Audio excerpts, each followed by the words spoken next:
Hello नमस्कार दोस्तों, स्वागत करता हूं आपका हमारे podcast channel real talk with Subhash Semwal में। आज हम एक बहुत ही अच्छे टॉपिक पे बात करने जा रहे हैं। मेरे साथ दो मेहमान हैं, निखिल नेगी जी हैं फार्मा बैकग्राउंड से, और साथ में है सिद्धि सेमवाल, कंटेंट क्रिएटर हैं।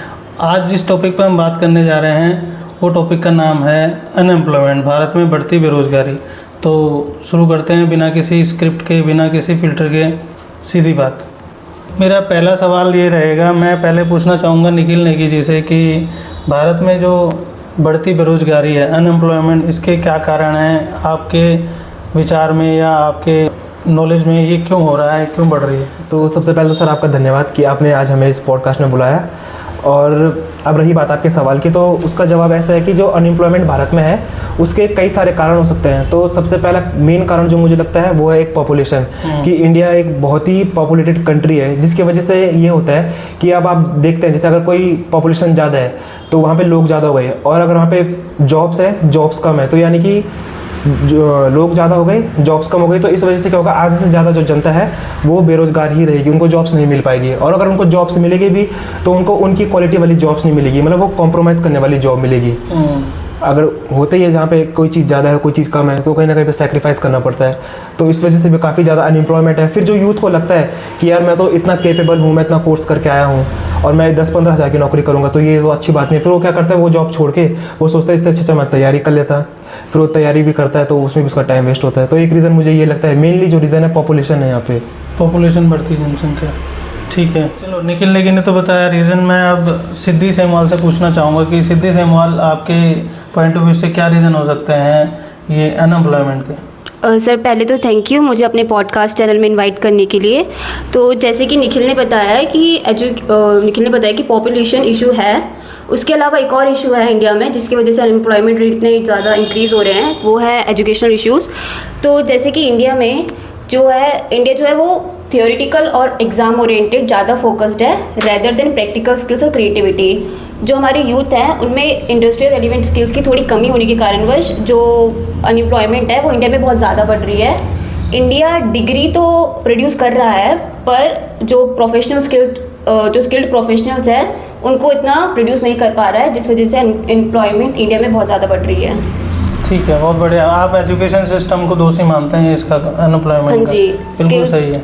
ओरिएंटेड नहीं है इंडिया, इस वजह से अनएम्प्लॉयमेंट रेट इंडिया में ज़्यादा बढ़ रहा है। बिल्कुल सही है, बिल्कुल अच्छा बताया सिद्धि ने। और मेरा तो ये मानना रहेगा कि अगर हम लोग स्किल डेवलपमेंट पे ज़्यादा ध्यान दें, स्किल बढ़ाने की कोशिश करें रादर देन जो थेरेटिकल या जो हमारे एकेडमिक इतने सालों से एक ही तरीके का एजुकेशन सिस्टम रहा है, तो उसको बदलने की भी ज़रूरत है अगर हमें अपने देश में अनएम्प्लॉयमेंट रेट को कम करना है। तो मैं अगला सवाल फिर सिद्धि से ही पूछना चाहूँगा कि अनएम्प्लॉयमेंट के इफ़ेक्ट यूथ पर क्या हैं, क्या पड़ रहे हैं?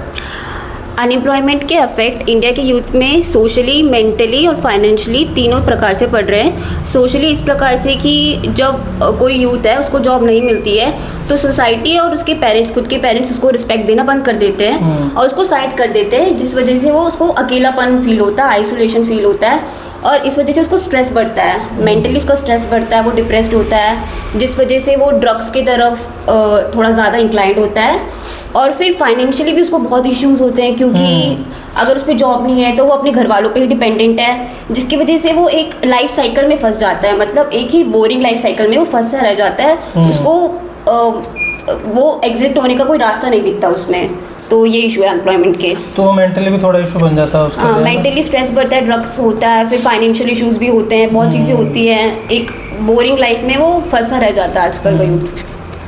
ठीक है, बहुत सही बताया। तो अब मैं ये निखिल से पूछना चाहूँगा कि निखिल, जो सरकारी नौकरियों की तरफ लोगों का झुकाव इतना ज़्यादा है, इतना कंपटीशन है, पर नौकरियाँ कम हैं, तो इसके विषय में आपके क्या पॉइंट ऑफ व्यू हैं, क्या विचार है?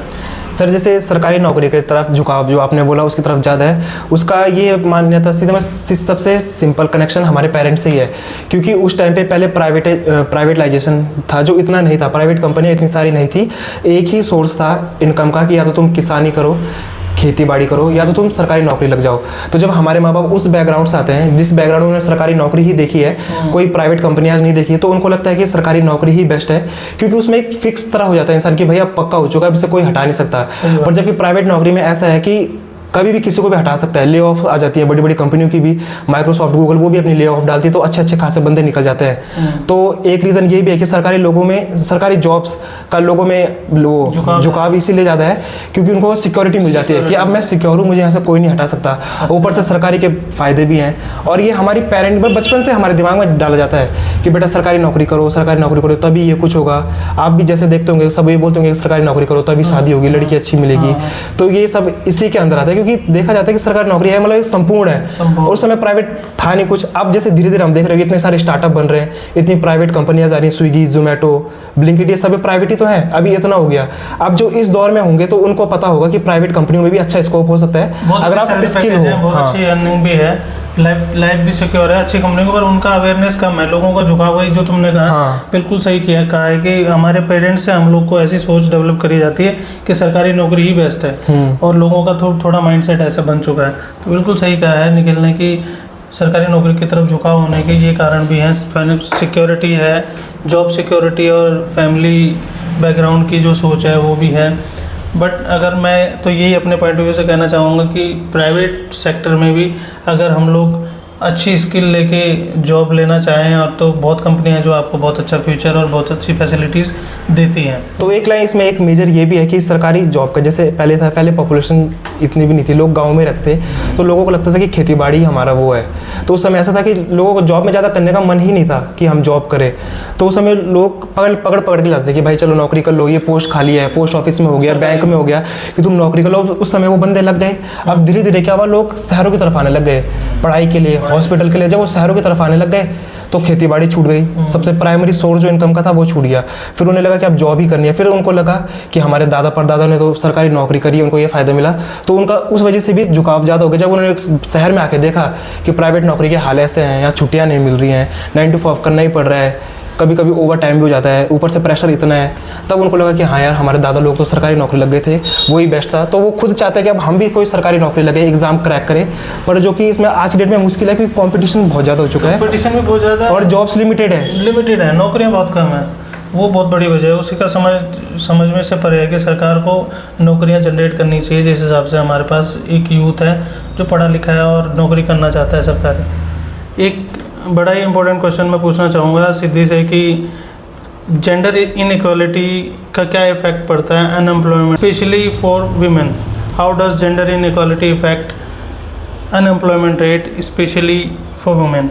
जेंडर इनइक्वालिटी काफ़ी अफेक्ट करती है विमेन एम्प्लॉयमेंट में इंडिया में, क्योंकि आजकल मतलब देखा जा रहा है कि विमेन एजुकेशन बढ़ रही है।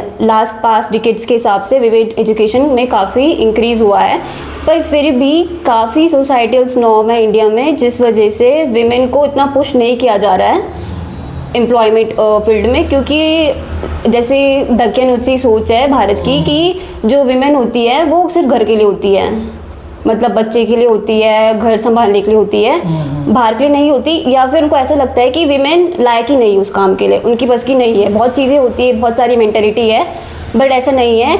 डिस्पाइट इसके ये भी है कि सेफ्टी नॉर्म्स भी है। विमेन इतनी सेफ़ नहीं है इंडिया में, जैसे कि बहुत सारे इंसिडेंट्स अभी तक हुए इंडिया में जिस वजह से विमेन इतनी सेफ़ नहीं है इंडिया में। और वेजेस गैप भी है, कई इंडस्ट्रीज़ में लड़कों को ज़्यादा सैलरी मिलती है एज़ कम्पेयर टू वीमेंस, मतलब लड़कों को ज़्यादा सैलरी मिलती है एज़ कम्पेयर टू वीमेंस।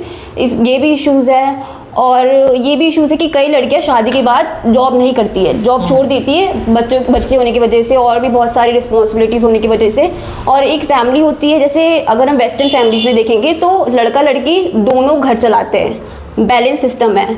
यहाँ पे इंडिया में ऐसा है कि अगर लड़की भी जॉब कर रही है फिर भी उसको घर संभालना पड़ता है। तो फिर इस वजह से वो एक चीज़ की तरफ हो जाती है, तो वो सोचती है कि वो जॉब ही करना छोड़ देगी।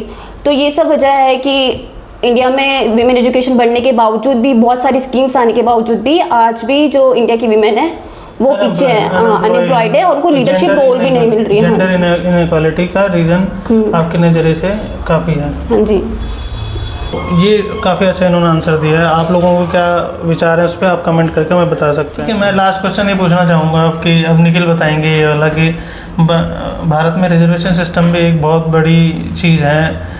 एम्प्लॉयमेंट के नज़रिए से अगर हम देखें तो अनएम्प्लॉयमेंट क्या इस वजह से भी बढ़ रही है, यहाँ पे पढ़ा लिखा युवा अब विदेश जाकर नौकरी करना ज़्यादा प्रेफर कर रहे हैं, क्या वजह हो सकती है? ये रिजर्वेशन सिस्टम है या कुछ माइंडसेट है यूथ का, क्या कहते हैं? सर रिजर्वेशन में से एक बहुत बड़ा रोल प्ले करता है इसमें, क्योंकि जैसे हम देखते हैं बच्चा जब स्कूल में होता है तो पहले वो सबसे पहले कोई भी कॉम्पिटिटिव एग्जाम देना चाहता है, तो जब वो देखता है सबसे पहली बात तो ये आती है कि वहाँ फीस कैसे होता है, कि रिजर्वेशन में फीस जो रिजर्व लोग होते हैं उनके लिए कम होती है, हमारे लिए ज़्यादा होती है। तो बच्चे के दिमाग में एक पहले गुस्सा भी आता है और भेदभाव की भावना भी आ जाती है कि यार कि हमारे लिए फीस ज़्यादा, इनके लिए कम, ऐसा है। फिर ऊपर से हमारे लिए ये कि हम 90 नंबर लेके आए, इनके लिए ये कि 30 नंबर लेके आए। ऊपर से अगर इनके पास प्लस पॉइंट, इनका कोई फैमिली मेम्बर इस साइड से बिलोंग करता है या फिर नेशनल एक्टिविस्ट है या फिर इसने किसी उसमें पार्ट लिया है जो होते रहते हैं जैसे रैली वगैरह में उस टाइम पे, तो उसको उसमें भी फ़ायदा मिलता है। तो बंदा सोचता है कि यार ये तो 20 नंबर पे पास हो रहा है, इसको 100 रुपये का फॉर्म पड़ रहा है, मुझे चाहिए 110 नंबर, मुझे फॉर्म भी 2000 का पड़ रहा है, तो हमारा तो फिर घाटा है इसमें। तो इसमें रिजर्व वो बहुत परेशानी होती है। और रिजर्वेशन सिस्टम वैसे बुरा ही है कि पहले टाइम पे जब भीमराव अम्बेडकर जी ने रिजर्वेशन सिस्टम बनाया था उस टाइम तक ये सही था, क्योंकि उस टाइम पे ज़रूरत थी, उस टाइम पे ज़रूरत थी, उस टाइम पे ऐसा भेदभाव होता था लोगों के साथ कि हाँ भाई तू लोअर कास्ट का है, तुझे हम छुएंगे नहीं, हमारे साथ बैठेंगे नहीं। पर आज की डेट में इस चीज़ जरूरत ही नहीं है, आज की डेट में कोई ऐसा करता नहीं है। आज की डेट में क्या है, वो रिजर्वेशन वाले उस चीज़ का ज़्यादा फायदा उठाते हैं। अगर उनको बोल दो कि तुम रिजर्व कैटेगरी से आते हो तो वो चिढ़ जाएंगे, और जब उनको रिजर्वेशन लेने की बारी आती है, चाहे जॉब में हो चाहे पेपर में हो, तो वो खुलेआम वो बयान करते हैं कि भाई हम रिजर्व कैटेगरी के हैं। और ये मेरे साथ पर्सनली हो रखा है। जब मैं स्कूल में था तो मेरा एक दोस्त भी था, तो उसने मुझे खुद ही बोला कि भाई मैं तो रिजर्व वाला हूँ, मेरा तो कम पैसा हो जाएगा, तो ये उसने ऐसा बोला उसने। तो अब मैं इसलिए उसमें भी लगता है कि यार जब ये बोलने में इतना कंफर्टेबल था वो कि हाँ यार कि मैं रिजर्व में आता हूँ, और पर उसको अगर कोई ऐसा बोल देगी तो उस कैटेगरी से आता है तो उसकी ईगो हट हो जाती थी। और ये आज की डेट में सच है कि आप खुद देख लो, जैसे लोग हैं, लोग मोमो चाउमीन वगैरह खाते हैं, जो भी बनाते हैं, तो आज ज़्यादा इसमें से वही कैटेगरी के होते हैं। उस समय कोई कुछ नहीं बोलता है कि तुम रिजर्व वाले हो, ये उस समय कोई नहीं दिखता। पर जॉब के टाइम पे सब ये बोलते हैं कि हाँ भाई हम रिजर्व वाले हैं, हमें दो, पर उस टाइम पे ऐसे नहीं बोलता। पहले था कि पहले छुआछूत होती थी, आज डेट में छुआछूत नहीं होती है, तो इस लॉ को हटा देना चाहिए। चलो पूरी तरह से भी ना हटाया जाए, अगर थोड़े बहुत रिजर्व लोग हैं पे रखना चाहिए रिजर्वेशन ना, तो एक ऐसे लेवल पे रखे कि इकोनॉमिकल बेसिस पे अगर रिजर्वेशन बेयर कर सके। हाँ। अब ऐसा नहीं कि रिजर्व वाले के लिए 20 रुपये का फॉर्म उसको लाने 30 नंबर, और जो वैसे कैटेगरी जो उसमें है जर्नल वाले में है उनके लिए 2000 का फॉर्म आ गया, उनको 200 प्लस नंबर लाने हैं, तो ये गलत बात होती है। ये तो बहुत बड़ा भेदभाव होता है। ठीक है, तो और ये क्या कारण है कि युवा बाहर विदेशों में जाकर नौकरी करना ज़्यादा प्रेफर कर रहे हैं? इसका कारण यही है कि इंडिया में वैल्यू नहीं है सबसे पहली बात तो स्किल की। उनको चाहिए कि यहाँ पे काम करने वाले गधे मिल जाएं। वो चाहता है कि बंदे को बोलना भी आए, चलना भी आए, नाचना भी आए, गाना भी आए, सब कुछ ही आ जाए, मतलब एक पेड़ में आम, केला, सेब, अमरूद सब लग जाए।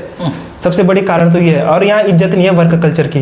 यहाँ ये है कि अगर तुमने अपना काम खत्म भी कर दिया तो बोलते भाई तूने काम खत्म कैसे कर दिया, तू और काम कर, तू ये भी कर, समझा जाता है। हाँ, यहाँ एम्प्लॉय को स्लेव समझा जाता है कि तूने काम कर दिया तो मतलब तू और कर, और तुमने अगर अच्छा भी कर दिया तो तूने अच्छा कैसा कर दिया। सबसे बड़ी बात ये है, ये चीज़ नहीं है। बाहर की विदेशों में ऐसा है कि वहाँ वैल्यू की जाती है कि हाँ तुमने ये काम दिया है, तुम आज कैसे भी कर दो, अगर तुमने जल्दी कर दिया तो वेल एंड गुड है तुम्हारा, पर अगर नहीं कर पाए तो उसकी भी एक प्रॉब्लम होती है कि चलो ठीक है। यहाँ क्या है कि तुम काम करो तो करो, कर दिया तो और काम देंगे, और नहीं करा तो बेटा आज घर मत जाओ, ये करके जाओ। तो लोग यहाँ इज्जत नहीं है। बहुत अच्छा बताया निखिल के पॉइंट ऑफ व्यू। काफ़ी चीज़ों में मैं भी एग्री करता हूँ कि यहाँ पे जो सिस्टम है रिजर्वेशन का, और लोगों का विदेश में जाकर नौकरी करना या वहाँ बसना, ये भी रीज़न हो सकते हैं। तो काफ़ी अच्छा डिस्कशन रहा निखिल और सिद्धि के साथ। होप आप लोगों को पसंद आया होगा। वीडियो अगर अच्छी लगे तो आप लाइक ज़रूर करें, सब्सक्राइब करें चैनल को। आगे हम इस तरीके की वीडियो किसी भी टॉपिक पर आपके बीच में लाएंगे, और आप लोगों का सपोर्ट ज़रूर रहेगा। लाइक शेयर करें। थैंक यू, धन्यवाद।